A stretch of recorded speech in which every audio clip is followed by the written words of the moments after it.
All right, well, Wednesdays here on the program, we like to put the spotlight on the farm women's group, Common Ground. Common Ground is a group of farm women who want to be a resource for consumers who want to know more about how their food is grown. So joining us today is Karol Swan from York. Always good to see you, Karol. Oh, it's so good to be here all the time. Yeah. So farmers get in the fields, I'm sure. Yes, finally. Yes, kind of slow going, but they're getting there. Yeah. Thank goodness there's some dry weather ahead. Yes, maybe. yes. That 10-day forecast looks really, really good. Sure does. Really okay.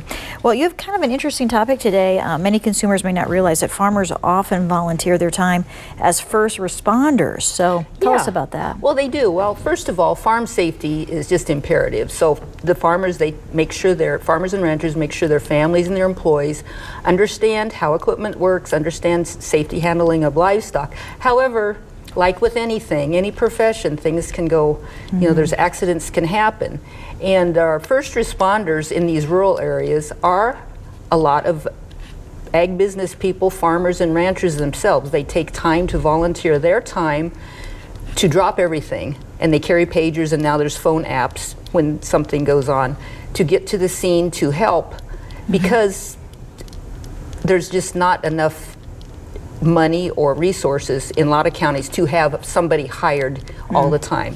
But they're also a lot of times close. And these are your friends, these are your relatives, these are your neighbors that come to your assistance. They volunteer for their training, they volunteer for their certification.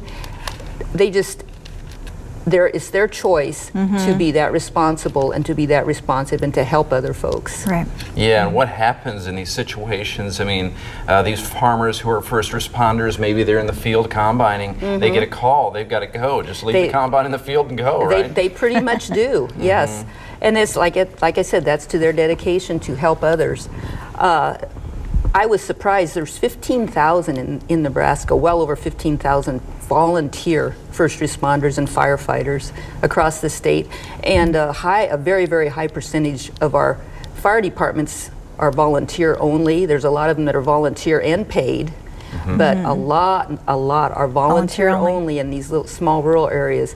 So it's all depending on the good-heartedness and the responsibility and the perseverance of our farmers and ranchers and ag business people to help other folks. Well, I know community is so important to the farmers.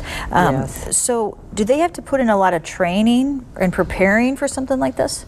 Yeah, I'm not sure how often they have to go, but I would say, several times a year to attend conferences, I know at their local meetings, they have practices, and they learn about new techniques, and then there's a Nebraska State Volunteers Firemen's Association that's kind of a go-between and a coordinator and an advocate to learn about new policies, new techniques, new technologies, new just everything that's new, because it's like anything, it's ongoing, the new technologies and procedures. So there's a state fire marshal and then this volunteer firemen's association that work together to coordinate everybody to make sure they're all up to date, up to speed on how to treat and how to do things to expedite treatments to folks, because the faster you get there, the more likely they are to not have so much trauma or to survive even. Great. Well, that's a great point for consumers to know